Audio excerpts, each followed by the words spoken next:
మా మామ heart attack వచ్చేది అనిపోయేది.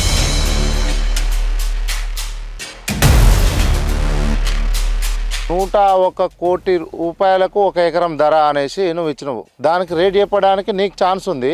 ల్యాండ్ విషయంలో మేము ఏ మాత్రం కూడా బతికే పొజిషన్ లేదు.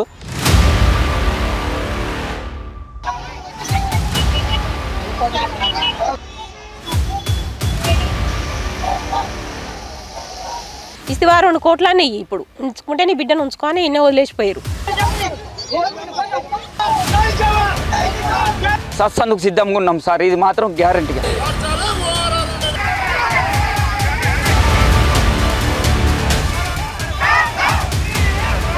ఇంతవరకు పోరాటం చేసినా సరే రైతులను ఈ ప్రభుత్వాలను గద్దెదించినా సరే మాకు న్యాయమైన రేటు కట్టించేంత వరకు